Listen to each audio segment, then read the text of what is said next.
अस्सलाम वालेकुम, आप देख रहे हैं अहमद राना व्यूज़ और मैं हूं अहमद राना। आज हम 27वीं अमेंडमेंट के हवाले से बात करेंगे और पाकिस्तान के अंदर बहुत सारी अफवाहें इस वक्त सरगर्म हैं कि 27वीं आईनी तरमीम में जो तब्दीलियाँ की गई हैं ये पाकिस्तान के बहुत सारे निज़ाम, पाकिस्तान की पार्लियामेंट, पाकिस्तान की डेमोक्रेसी और अदलिया के ऊपर एक शब खून मारा गया है। 27वीं आईनी तरमीम के हवाले से जिन तब्दीलियों की बात की जा रही है उसमें 56 ऐसी शिक़ें हैं जिनको तब्दील किया गया है, लेकिन उन 56 शिक़ों में जो ज़्यादा कॉन्ट्रोवर्शल बातें रहीं उसमें अफ़वाज पाकिस्तान के हवाले से जो तब्दीलियाँ की गई उसमें और जो अदलिया के किरदार को दोबारा से तयन किया गया इस पर बात की जा रही है। तो सबसे पहले हम बात करेंगे कि जिनको मुतनाज़िया तरामीम कहा जा रहा है उनमें आर्टिकल 243 जो कि अफ़वाज पाकिस्तान के हवाले से है और इस आर्टिकल 243 के अंदर फ़ौज के नए सरबराह को नए इख्तियारात और उम्र भर के लिए गिरफ्तारी और मुकदमात से इस्तिस्ना की मंजूरी दी गई है। बहुत सारे ऐसे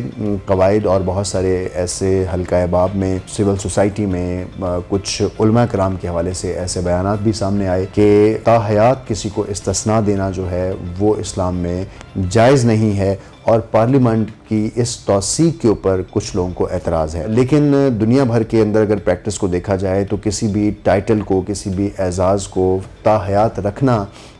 मुख्तलिफ़ मुल्कों की प्रैक्टिस में ऑलरेडी मौजूद है। तो इस लिहाज से ये कोई नया प्रेसिडेंट नहीं है, ये प्रेसिडेंट पहले से मौजूद है। लेकिन आर्टिकल 243 के अंदर कुछ स्ट्रक्चरल तब्दीलियाँ भी की गई हैं। COS का ओहदा, चीफ ऑफ आर्मी स्टाफ का ओहदा chief of the defence forces के नाम से तब्दील किया जा रहा है और इसके मातहत तमाम वो अमूर सौंपे जाएंगे जो कि ना सिर्फ चीफ ऑफ आर्मी स्टाफ करता रहा है बल्कि एक ओहदा जो कि chairman joint of staff committee था उसको ख़त्म कर दिया गया है। जो आर्मी चीफ हैं जो कि नए ओहदे chief of the defence forces के तहत नेशनल स्ट्रेटेजिक कमांड के सरबराह भी होंगे। इस तब्दीली के बाद फ़ौज के अंदर ना सिर्फ एक नई तब्दीली स्ट्रक्चरल तब्दीली हाई कमांड के अंदर आई है बल्कि इसके साथ साथ ये क्वेश्चन भी रेज़ हुआ है कि जो ताहयात इस्तिस्ना वाली बात है और जो फील्ड मार्शल के हवाले से नए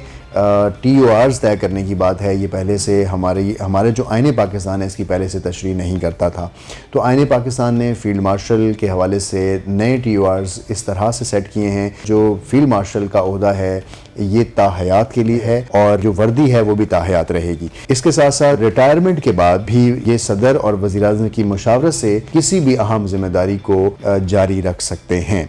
इस आर्टिकल 243 के बाद आर्टिकल 199 और आर्टिकल 200 में जो जजेस के ट्रांसफ़र का तरीक़ाकार है उसको बाकायदा जुडिशल कमीशन ऑफ पाकिस्तान के साथ अटैच किया गया है और अगर ट्रांसफ़र के हुक्मनामे को, ट्रांसफ़र ऑर्डर्स को जजेस नहीं मानेंगे तो उनके खिलाफ डिसिप्लिनरी एक्शन लिया जा सकता है, जिस पर बहुत सारे लोगों के क्वेश्चंस हैं कि इस तरह करने से शायद इसको दबाव के तौर पर जुडिशरी के खिलाफ इस्तेमाल किया जा सकता है और जजेस के ऊपर प्रेशर जो है वो इंसाफ की राह में रुकावट होगा। जबकि दूसरी साइड पर इसके हामी जो हैं वो इस बात की तरफ इशारा कर रहे हैं कि हमारी बहुत सारी लोअर कोर्ट्स, हाई कोर्ट्स के अंदर जजेस की कमी हर वक्त रहती है, बहुत सारे मुकदमात पेंडिंग होते हैं जिन मुकदमात के लिए अब जजेस मौजूद होंगे और वो उन मुकदमात के फैसले के लिए ट्रांसफ़र और पोस्टिंग्स को दूर दराज इलाकों में किया जा सकेगा, स्पेशली बलूचिस्तान और बहुत सारे और रिमोट एरियाज़ की तरफ। इस दोनों बातों के दरमियान अदलिया के किरदार और अदलिया की जो आज़ादी है और इंसाफ के राह में रुकावट के हवाले से हम मुख्तलिफ वॉइसेस भी मुल्क में सुन रहे हैं। इसमें एक और तब्दीली वो 26वीं आईनी तरमीम में बनने वाले कॉन्स्टिट्यूशनल बेंच के हवाले से है जिसको बाकायदा इस तरमीम के अंदर कॉन्स्टिट्यूशनल कोर्ट का दर्जा दे दिया गया है और इसके साथ साथ जो